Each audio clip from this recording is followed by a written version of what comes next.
पत्रकार परिषदेमध्ये मी मनपूर्वक स्वागत करतो।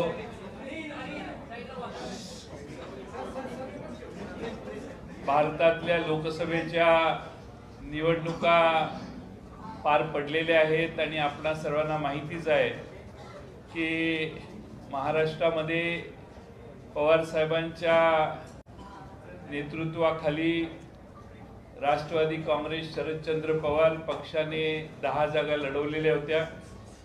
त्या 10 जागांपैकी 8 जागा हे घवघवीत यश महाराष्ट्राच्या जनतेने आमच्या पक्षाला आणि महाविकास आघाडीला दिलेला आहे। महाविकास आघाडीतील आमचे दुसरे सहकारी शिवसेना आणि काँग्रेस पक्ष, उद्धव ठाकरे साहेबांचा शिवसेना आणि काँग्रेस पक्ष, त्याचबरोबर दोन्ही भारतीय कम्युनिस्ट पक्ष आणि मार्क्सवादी कम्युनिस्ट पक्ष, समाजवादी पक्ष, शेतकरी कामगार पक्ष, रिपब्लिकन पक्षापैकी अनेक घटक आणि महाराष्ट्रातले वेगवेगळे सामाजिक काम कार्यरत असणाऱ्या संस्था या सगळ्यांनी या महाविकास आघाडीला पाठिंबा दिलेला होता। या निवडणुकीमध्ये सर्व पक्षांनी एकसंघपणाने काम केलं आणि महाराष्ट्रामध्ये जवळपास 30-31 जागा या महाविकास आघाडीच्या विचाराच्या आज विजयी झाल्याचं चित्र आपल्या सर्वांच्या समोर आलेलं आहे। आज पक्षाच्या या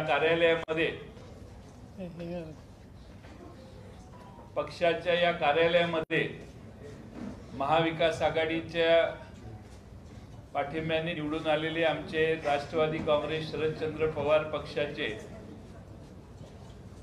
8 उमेदवारांना निमंत्रित करण्यात आलेलं होतं। त्यातील 2 उमेदवार सुप्रियाताई सुळे आणि निलेश लंके यांनी त्यांच्या पूर्वनियोजित कार्यक्रम मतदारसंघात असल्यामुळे न येण्याची अनुमती मागितलेली होती आणि उरलेले 6 लोकसभेचे सदस्य नवनिर्वाचित आज या ठिकाणी उपस्थित आहेत। मला त्यांना आपल्याला इंट्रोड्यूस करताना महाराष्ट्राला त्यांची ओळख आहेच, पण पक्ष कार्यालयात आमचे अधिकृत निवडून आलेले खासदार म्हणून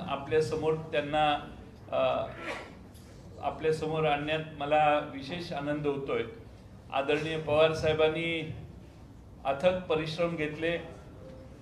या महाराष्ट्रभर आणि अगदी हरियाणापर्यंत जाऊन वेगवेगळ्या ठिकाणी पवार साहेबांनी सभा घेतल्या आणि महाराष्ट्रात एकंदरीतच वातावरण पवार साहेबांच्या पुढाकाराने, उद्धव ठाकरे यांच्या पुढाकाराने आणि राहुल गांधींच्या पुढाकारामुळे सकारात्मक झालं आणि त्यातून महाराष्ट्रात हा विजय प्राप्त झालेला आहे। मी आपल्या समोर या ठिकाणी सर्वप्रथम वर्धा लोकसभा मतदारसंघाचे आमचे उमेदवार निवडून आलेले खासदार अमर काळे साहेब यांचं स्वागत करतो। शिरूर लोकसभा शिरूर मतदारसंघातील खासदार जे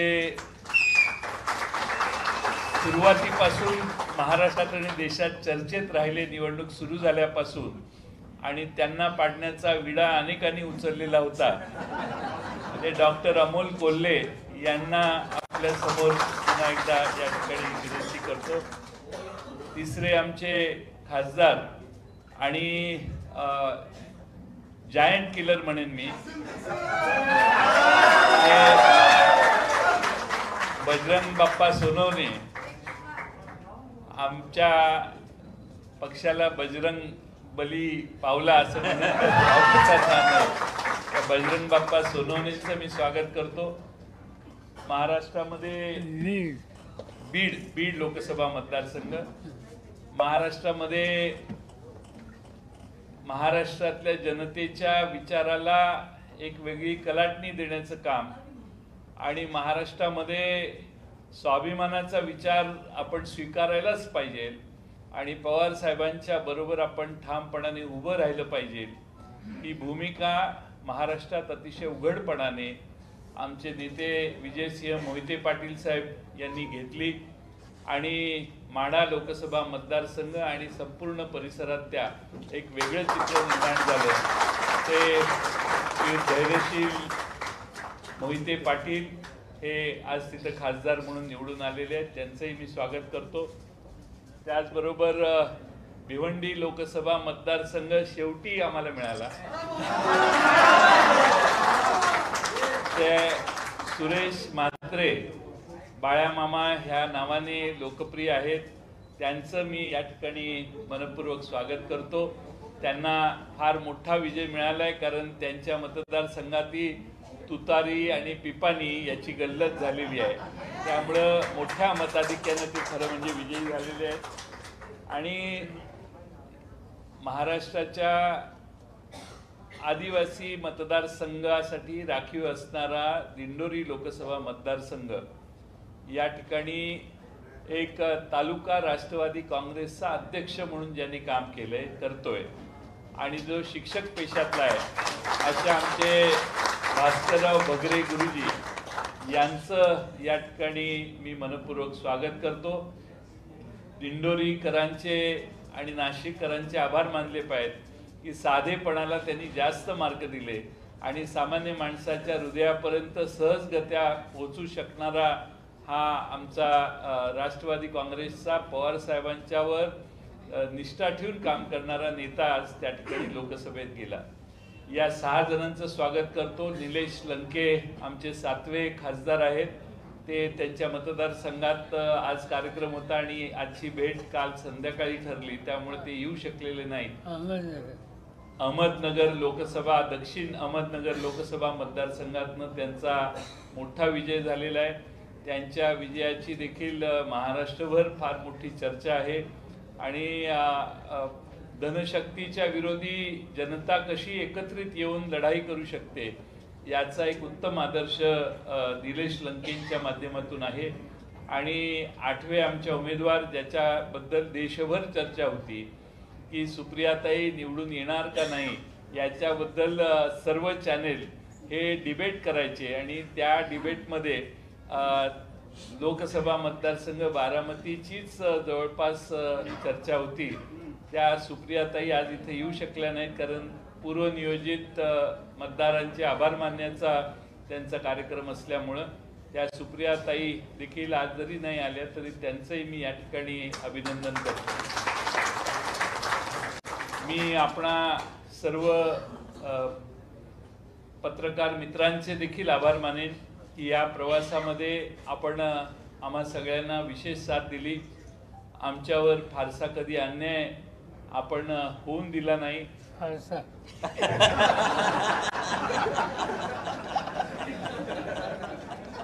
आणि त्यामुळं आपण सगळ्यांनी फार चांगली मोलाची साथ दिली. आणि राष्ट्रवादीमध्ये काय चालले आत्ताही आपण बाहेर आमच्या सगळ्यांना विचारलं असेल की आमच्या पक्षात कोण येणार आहे याची चिंता आमच्यापेक्षा आपल्या सर्वांना देखील विशेष आहे. आणि त्यामुळं आपण आकडा विचारताय, मी त्याच्यावर सांगितलं आम्ही या विषयावर बोलणार नाही. आज दुसरं एक महत्त्वाचा मुद्दा आपल्याला फक्त सांगायचा आहे, तो म्हणजे राष्ट्रवादी काँग्रेस शरदचंद्र पवार पक्षाची एक्सटेंडेड वर्किंग कमिटीची नॅशनल वर्किंग कमिटीची मीटिंग ही 9 तारखेला दुपारी 3 वाजता